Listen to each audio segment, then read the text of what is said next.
So today I'm going to give you the first of two talks. This is looking really at the time-stepping algorithms, but it's also going to get into the regridding and the remapping, which, as Steve laid out, are kind of inseparable in certain ways from the way the model works overall. This is a slide that we use frequently, talking in very general terms about what is the MOM6 ocean model. And the key points here, it is very much a community model. The development comes from the community. It is shared with the community. We have a very robust set of collaborations and of testing to do quality assurance. The focus of MOM6 is very much on climate. So there's a strong emphasis on very precise conservation of heat, salt, mass, the sorts of things that are desirable when you run for a long time. Overall, the model uses a structured C-grid with a finite volume core. I'll get into more details of what that means. And the critical part about this, and this is one that Steve talked about extensively with the equations, is that it's using the vertical Lagrangian remap method so that you can have, is there a pointer of any sort? None. Okay. Oh, that works. So you can tell the model that you want it to run in one of various different vertical coordinates using essentially the same numerics. There are a couple of big advantages of this. Because we are remapping, the remapping can be done moving water across an arbitrary number of layers. There is no vertical CFL limit on the time steps or conversely on the vertical resolution. Many other models that don't use this will often find that there is a limit. The time step is limited, for instance, in older versions of MOM, so that you can only move water from one cell to its neighbor within a time step. And that would often be the limit on the length of the vertical time step.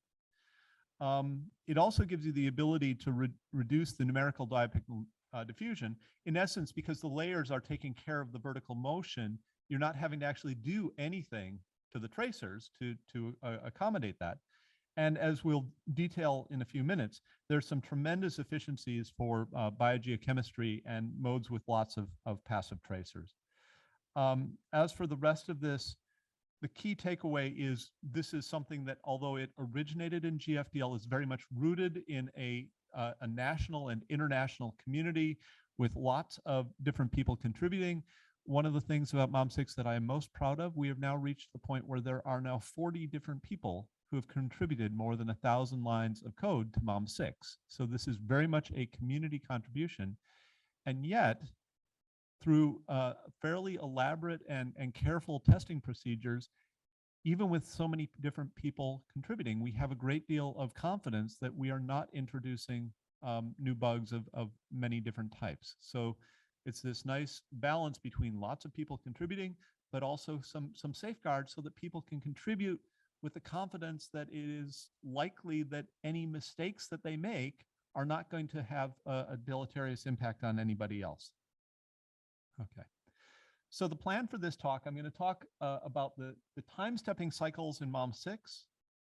I'm going to talk in some technical detail about some of the algorithms that allow for the varied lengths of time-stepping, focusing on the tracer advection and the barotropic baroclinic splitting, and some of the challenges that arrive from the fact that we do have to use a nonlinear continuity solver in order to split out treat the continuity equation as a time evolving equation for the thickness of the layers. And then at the end, I'm going to highlight some potential areas of improvement.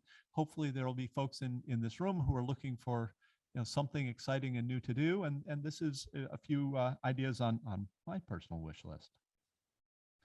Okay, so this is summarizing somewhat more graphically the points that Steve was making. This is now the primitive equations in a generalized vertical coordinate. In this case, S is my vertical coordinate. And writing down the momentum equations, the continuity equations, and the tracer equations in the vector invariant form that Steve talked through earlier. The key thing here is that you can treat this as with two completely different steps. The blue parts of the equation are associated with the Lagrangian dynamics in which the vertical coordinate can move. And then there's a red remapping step. The picture on the right here, this is from a Z coordinate model, but just before we've done the remapping. So this is a side view of a dense plume flowing down the slope with a head that's rolling up. So there's a downward motion associated with the plume and then an upward motion associated with the head of the plume. And you can see right here at the top of the plume that these otherwise Z-like layers have been displaced upward and downward by the flow. So this is at the end of the blue set of equations. And then we separately go back and we do a second step, which is taking into account the vertical remapping. And as Steve notes, that vertical remapping, you're basically taking the state, you're rediscretizing it. You can also say, average this over time, and that's the piece that you would identify as a vertical or diapicnal or diasurface, the velocities S. There are a couple of advantages here. I can remap this into pretty much anything as long as it is smooth enough in the horizontal. Steve? Yep. Steve used R, I use S here. So a little bit of a difference in notation here. Because we're remapping, there is no vertical CFL limit. And the other thing to note is that the gravity wave terms are all captured by the vertical motion in the continuity equation. And so it turns out that even though I'm labeling the tracers with these blue equations, they're not required to get gravity waves. The gravity waves are due to the motion of the coordinates. And so what this means is that I can take many different steps of these equations and not have to use the tracer. So this is now showing all of the different time steps that we use in the model. So the fastest of these, there's a barotropic time steps. Oops. These are two-dimensional, a simplified set of equations, but they capture the fastest modes in the system. We filtered out the sound waves by making the hydrostatic approximation. The next fastest modes are the external gravity waves. In the deep ocean, they travel something like 200 meters per second. Those require a relatively short time step. And so we take many cycles of the barotropic time steps, average over these, and then on a longer time scale, the next fastest mode are Doppler shifted internal gravity waves that might have a speed of order, say 2 or 3 meters per second. So there's about an order, 2 orders of magnitude difference in these two time steps. These stacked shallow water equations are enough to capture the gravity wave dynamics, the inertial oscillations, the flow. But they don't require us to step the tracer equation. So we can average over several of these Lagrangian dynamics time steps, average the transports, and then use those transports down here in the, I've got 2 mice on my screen. Sorry about that. Use the accumulated transports here in the tracer advection equations to update the tracers, still in these updated coordinates that have moved around. And then finally, there's a remapping step that occurs every so often that moves your vertical resolution back towards your target vertical grid. All 4 of these can occur with different frequencies. So very commonly, the barotropic time step might be only 30 seconds or so. The Lagrangian time step might be something like 20 minutes. The tracer advection time step is something that we don't think we need to make shorter as we push to higher resolution. It would capture, say, the natural timescales of the tracer evolution. So for instance, the diurnal cycle might dictate that you want a 1-hour time step for your tracers and for the vertical mixing for all the column physics. But as we push to higher horizontal resolution, we don't think we are going to need to shorten that tracer time step. And that's critical because a lot of the cost of the models is increasingly in the rich package of biogeochemical or other traces that we're carrying along. And if we can hold that time step at something like an hour, it allows us to increase the resolution of the model, put more processors into it to accommodate the extra work. but the model doesn't necessarily slow down for those parts of it. Okay. And then finally, the remapping and the coordinate restoration is something where we're basically generating a new grid and then finding the water in the new grid, finding where it came from in the old grid, integrating a profile of the properties on the old grid, and that's the new average quantities on the new grid. Okay. So part of this for the tracer advection, we tend to use piecewise polynomial subgrid scale descriptions. And so in this case, I've drawn some parabolas that might describe the tracer quantities at the previous time step. And we're looking at the water that's being swept from one cell to its neighbor within that time step, and using that to reconstruct what the new properties of the water will be. And this red water are the properties that will be within the blue cell after a time step. So the bit off here to the right is being swept out into the neighboring cell. The red and blue striped area here, this is staying within the cell. The water to the left is the water that's being swept into the cell. In each case, we have a piecewise polynomial description of the tracer concentrations within the cell. And so in order to determine the new water concentrations, we're integrating over those pieces and simply averaging them. Depending on the nature of the polynomials you use, these could be piecewise constant, piecewise linear. We use piecewise parabolic descriptions, but within them, you can adjust the subgrid scale profiles in order to maintain properties that you'd like to preserve. For instance, you'd like to, for instance, maintain monotonicity of the tracer concentrations to avoid the generation of any new extreme properties. And the way that you can do that is by simply adjusting the properties of the profile at the edges. The cell average doesn't change, that gives you conservation, but you can adjust the cell edge values for each cell so that they can become discontinuous to give you whatever conservation properties you use. We use this repeatedly in MOM6 for the tracers.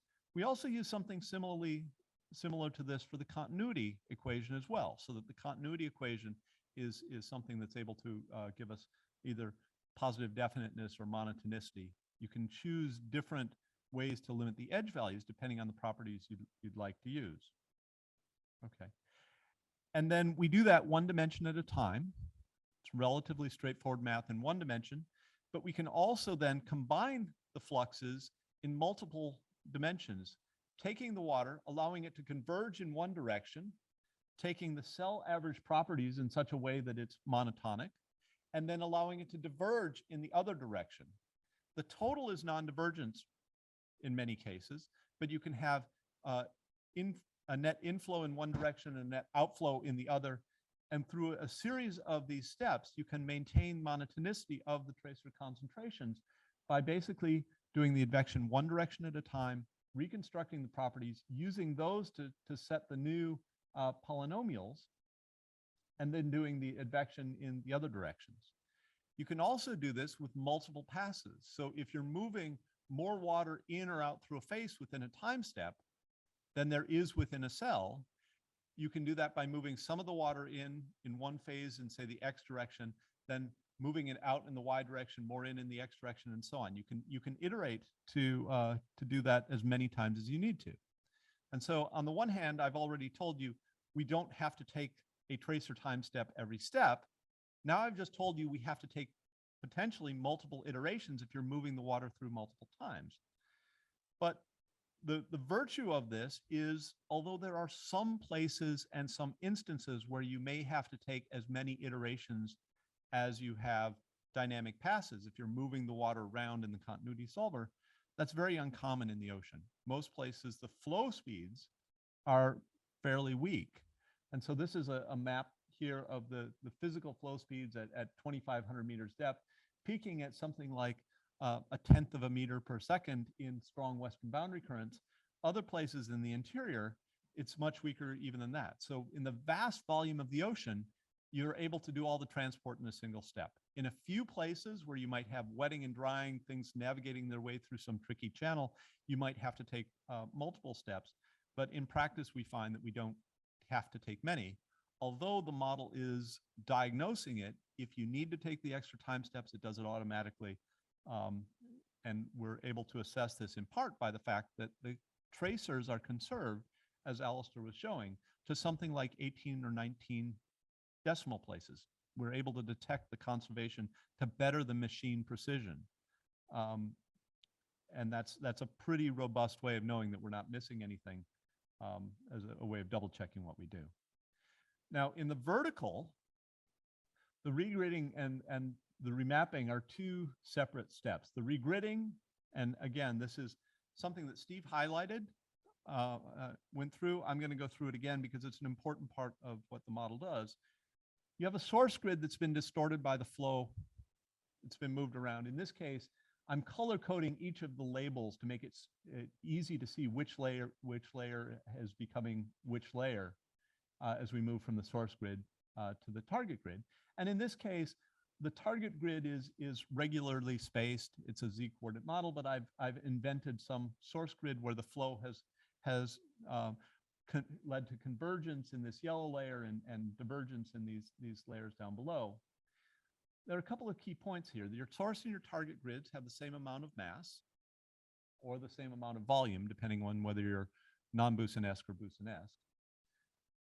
But when we're generating these grids, there's no reason why the corresponding indices have to overlap.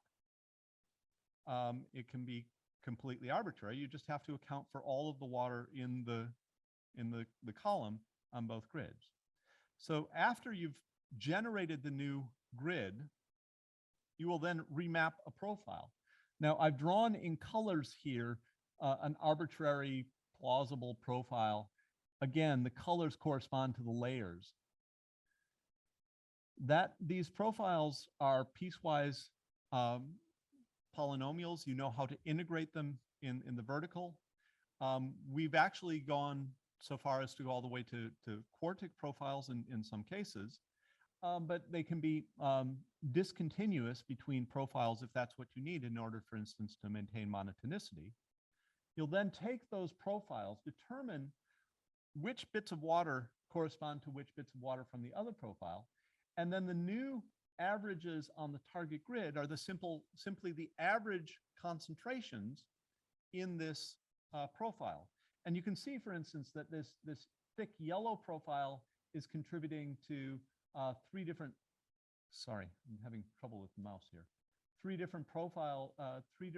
layers over here on the right-hand side. Down here towards the bottom, the magenta target grid is drawing from three different profiles over here. But in every case, the new values are simply the average of what we used. Now, there are a couple of points here. We have available in MOM6 a variety of different profiles, from piecewise constant, piecewise linear, parabolic, cubic, and quartic profiles that we can use. The overall accuracy is formally determined by the edge values and the edge slopes. Now, you'll adjust these edge values and these edge slopes to maintain monotonicity. And so for many purposes, that formally degrades the order of accuracy, even while maintaining positive definiteness, to something that is equivalent to second order accuracy. Although if you don't apply those limiters, we have schemes that go all the way up to fifth or sixth order accuracy with implicit edge value calculations. They can become quite elaborate. But in every case, they're designed to be conservative of all of the properties. And the other thing that I think is worth noting here is that the regridding and the remapping steps can use different profiles with different limiters. So if you're remapping, you're using a density-like coordinate, you can reconstruct a profile for the densities, find the locations where you find that density, and those would be the new interface positions. And then you can use a different scheme to actually remap the tracers. There are some benefits to having things that are more consistent, but in terms of the remapping, not having to satisfy these monotonicity constraints, can give you some better accuracy in some cases. And the vertical coordinate really does matter. So in this case, this is an illustration from a prototype from our CM4 coupled climate model, where we're using a hybrid vertical coordinate that is Z-like when the water is close to the surface or relatively dense, but follows the density surfaces in the interior of the ocean. And at the bottom here, we have a horizontal, have plots showing the evolution of the depth average temperature as a function of time from a Z coordinate model and from a hybrid Z isopycnal coordinate model. This drift in a Z coordinate model is very common among Z coordinate climate models. In fact, if you look at CMIP5, the average of all the world's climate models exhibits a bias that looks an awful lot like this. By going to a hybrid vertical coordinate, we're able to control how much mixing there is, and we're able to get a model with much lower drift. Although we believe that we could do even better based on the fact that with older pure isopycnal coordinate models, layered coordinate models, we were able to get even smaller drifts compared to Z coordinate models. This is a slightly older result based on CMIP5 models, but it really illustrates both the differences in the mean biases of the models, but also if you look at the evolution of over time, you can see how this temperature drift, especially at this eddy permitting Z star coordinate model in the lower main thermocline, it really is this broadening in a very much a diffusive way of the lower main thermocline, something that is not such an acute problem at a 1 degree resolution where you don't have the eddy stirring, but this is something that we were able to control very well with a pure density coordinate model. So we think that there is still a lot to be done with clever, thoughtful use of this completely arbitrary capability to do the remapping to try to control these drifts and make solutions that work better. So how am I doing for time? I know that I'm running up against lunch, and so I'm very much aware that 20 minutes left. Okay. So I'm going to spend a few minutes here talking about the split time stepping that we use in the MOM6 ocean model. So I mentioned before that the fastest mode in the system is the external gravity waves. They're about 100 times faster than the Doppler shifted internal waves. And they can be described approximately with simplified two-dimensional equations. In particular, the vertically integrated transports determine the motion of the free surface, and the pressure gradients that mostly describe how these depth integrated flows evolve can be determined from those same depth integrated flows. However, it's important to note that when you have a convergent flow of a stratified fluid, it's not just the free surface that's moving up and down, you also have interior interfaces that are stratified and are also moving up and down. And you have to take both the motion of the free surface into account and the effect of the convergence, the barotropic flows on the stratification in order to get the right estimate of the tendency of the pressure gradient, the movement, the pressure gradients due to the movement of the free surface to drive an acceleration of the barotropic flow.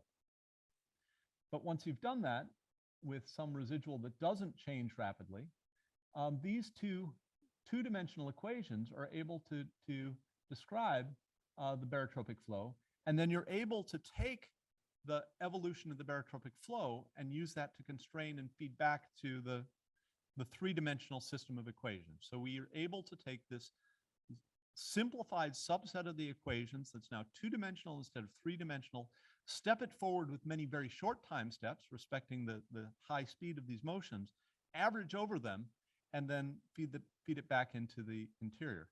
Now, we were not the first to do this. One early paper that first explored these ideas with the MICOM ocean model is one due to Bleck and Smith. In their case, they neglected to include this contribution from the stratification. The result being that if you looked at the eigenmodes of their split time stepping scheme, they have magnitudes that are slightly greater than 1.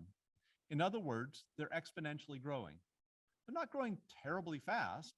However, this exponential growth is something that was showing up in some circumstances with a magnitude that is proportional to essentially the ratio of an internal gravity wave speed to the external gravity wave speed. However, if you include all of the fast motions into the barotropic solver, and in this case included a time stepping scheme with a little bit of built-in damping, we're able to get a scheme that is in fact stable, although you do get these curious interactions when the external modes have moved by 2 pi further than the internal modes. They can still interact, but in a way that is benign. Now, the scheme that we use in MOM6 is a quasi second order Runge-Kutta scheme. We think it's good enough for our purposes, although other models, so for instance, the ROMS model uses a third order Adams-Bashforth scheme that includes higher damping for longer time steps and slightly smaller phase errors for kind of intermediate time steps. If anybody is interested, we don't think we can adopt the ROMS solution directly because of its use of an Adams-Bashforth approach, but we suspect that you could use a third order Runge-Kutta approach that would give you more accuracy, but it would do so at the cost of having 2 predictor steps instead of a single predictor step. And those 2 predictor steps would require you to run your barotropic solver over the same stretch of times 3 times, not 2 as in the present scheme. So it would come at a cost. The challenge here is that when you've broken up the equations in this way, you have 2 separate estimates for the evolution of the free surface height. One of them is coming from the barotropic sets of equations. The other one is coming from the sum of the thickness equations for the individual layers. Now, the problem here is that you can't guarantee that these 2 are exactly the same. And in particular, if your continuity equation solver is nonlinear in the velocity, this is something that's hard to do. By contrast, z-coordinate models, you would simply say, well, the transport is the velocity times a fixed thickness. So you just have these thicknesses, average them out, and you can basically regenerate exactly what the baroclinic velocity would have to be to give you the same depth integrated transports. You can't do that in a trivial way with a vertical Lagrangian remapping model because your layers are moving around, because you're having to use a positive definite solver for the continuity equations. And so the problem is you have to come up with a way of estimating how to reconcile these 2 different estimates of the free surface. There are more details here in the equations than I think I want to go into. We have a very nice paper from about 2008 if you're interested in the details, but in the interest of time, I'm going to skip through this a little bit faster than ideally I would. The problem here is, in essence, you only know the layer thicknesses once you know the velocities, and you only know what the velocities will be once you know what the barotropic velocity is.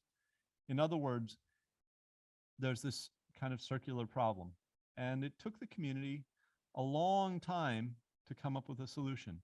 The original Bleck and Smith approach simply said, well, the barotropic transport is giving you the free surface height, and we're just going to rescale the thicknesses of all the layers so they add up to the thickness of that barotropic solver gave you.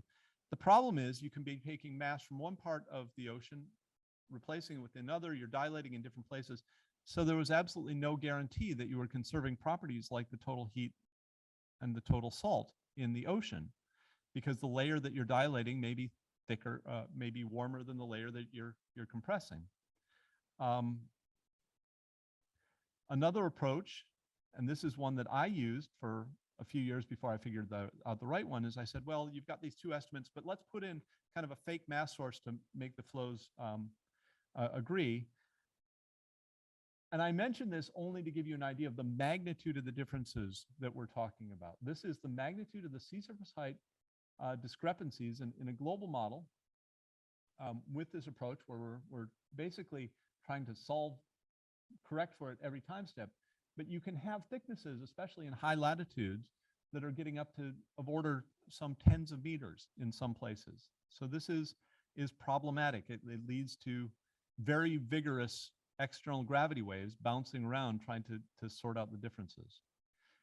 A third approach that Paul Schaff suggested and was written about by Bob Higdon is to say, okay, we have these two transports, they don't agree, let's come back later and apply an upwind flux to correct them. The problem is that can tend to drive dense water up onto seamounts, leading to strong circulations around isolated topography. What we finally realized is that the answer is to go back to the continuity solver, to actually use the continuity solver to invert for what is the barotropic acceleration that will give you exactly the right vertically iterated transport. In essence, this is something that is straightforward, even though you're, again, back to taking an unknown number of iterations, in part because your continuity solver, the way we've done it, we're constructing these profiles. We can reuse the profiles of the cells, and it's something where a Newton's method solver converges very quickly to give you exactly the barotropic acceleration averaged over a baroclinic time step that will give you the fluxes through the faces that exactly agree with what the barotropic solver told you those fluxes should be. And so this is now, after just 3 iterations, this is the counterpart of that previous slide. And you can see that after just 3 iterations, we're down to very small values. And if you look at the PDF, each one of these lines are the sea surface height discrepancies of the first guess, and after 1, 2, 3, 4 iterations. So within 5 iterations, the discrepancies are down to something smaller than numerical round off. The cost of this is not too bad. It does add to the cost of the continuity solver, but it's a small part, maybe a few percent of the overall model runtime. Okay, so this is something that we found to be very practical. But if you look into the code, it's why we're going back and forth, why we're doing iterations in the continuity solver. It's a point of some complication. Now, there's one other wrinkle in that we don't just apply a barotropic acceleration. We apply a barotropic acceleration, but subject to the effects of the bottom drag. So if you have thin layers near the bottom, they can be viscously coupled to the bottom. The actual acceleration that you realize may be greatly reduced from what you would have just from the barotropic piece. And so this is another part of what we take into account when we say, what is the barotropic acceleration, including the effects of vertical viscosity, that gives us exactly the right transport? And with all of this, what we found is that we can reproduce the results from a simpler time stepping scheme where you just take a really short time step to resolve the external gravity waves quite well in this scheme that takes many short time steps for the barotropic mode, to the point where this is something that we consider essentially a solved problem. Now, in order to make this work, part of what we're doing is we are providing the transports from the layers and their sums. We're providing the accelerations. So everything in the barotropic solver is done as anomalies relative to the state that we have from the baroclinic solver. And with this, we get essentially exact reproduction if you take the kind of the limit where you're doing the splitting, but only taking one barotropic step for your one baroclinic step. It exactly reproduces what we get without having to do the splitting. And so we have a great deal of confidence that not only is this efficient, but it's also giving essentially the right solution. I'm going to skip over this. So the takeaways here with respect to the MOM6 time splitting scheme is that it is a very efficient, practical approach for handling these fast modes using simplified 2-dimensional equations, while your 3-dimensional baroclinic time step is something that you can determine from your baroclinic dynamics. So as I said before, typically you might have a time step of a few tens of seconds, maybe a little longer, depending on your spatial resolution of your barotropic mode. For your baroclinic mode, it's about 100 times longer time step that you can take based on the flow speeds and the stratification, and in some lower resolution limits based on the inertial period at the North Pole. And this is something where, because we have multiple different time stepping schemes, we can verify that despite the complexity that comes with doing this baroclinic barotropic split and then backing out how to get the same thing, that we're actually getting the same answer. But one of the things we're quite proud of is that we've demonstrated that this approach works well, including with wetting and drying. And the wetting and drying can occur because you have an ice shelf that is pressing down on the ocean, displacing the water, and we can have a moving grounding line, or in simulations where you have tidal forcing, and so you have tidal flats that can form. And so we can do this with vanishingly small layers, with the coastlines moving significantly.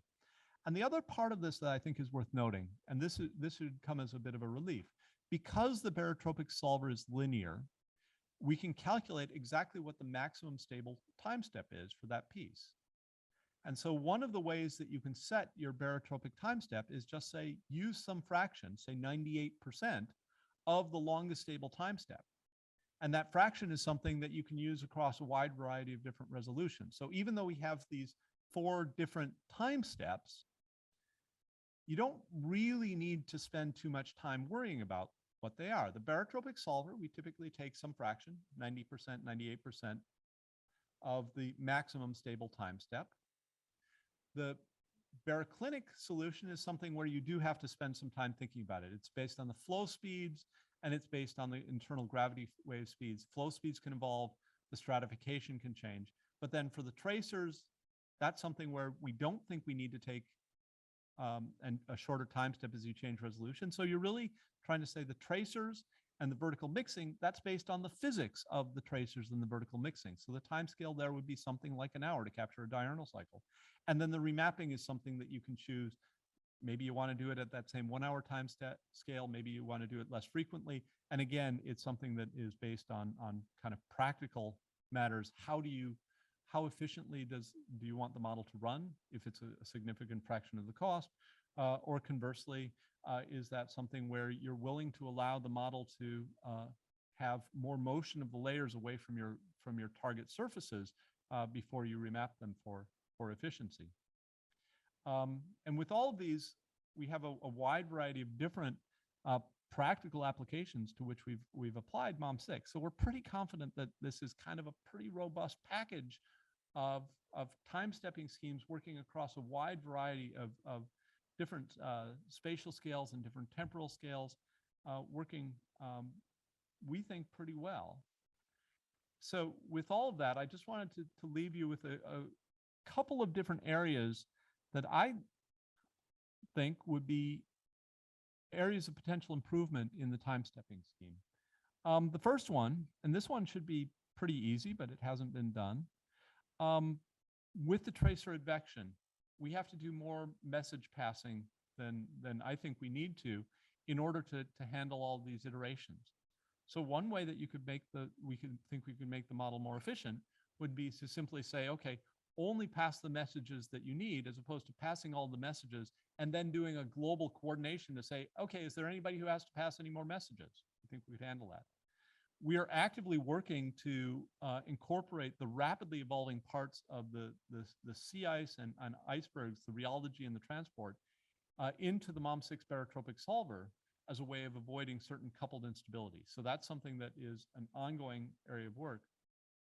But there are a couple of other approaches that if folks wanted to follow up might be promising. One that Alistair thinks would be a really good idea would be to see if we can come up with a single step approach for advancing the barotropic and the baroclinic equations. As I noted before, we're running the barotropic solver over the same parts of time twice. That's kind of costly. If we could do it with only running it over the same parts of time once, using basically kind of a forward explicit approach, that would be great. It could be something like a factor of 2 speed up in the dynamics part of the model. Conversely, for certain high short-term applications, it might make sense to see if a higher order accuracy split time stepping scheme would make sense. Say maybe a third order Runge-Kutta approach. The downside is that we think that would require extra barotropic passes. In other words, running over the same period of time 3 times, not twice. But it may be something where it would be worthwhile to explore that. And having these capabilities, we already have 2 unsplit time stepping schemes and 1 split time stepping scheme. Adding a third or a fourth might be an interesting project and an interesting way to explore whether there are ways to do this better. And I'm emphasizing this as my final point, in part because although we have something that works well, I don't want you to all say, okay, that's a solved problem, there's nothing better to be done. I think there is a lot more that could be done better, and I want you, encourage you, if you are so inclined, to explore, to experiment, to try out some other ways that we could make this better as a community. Thank you.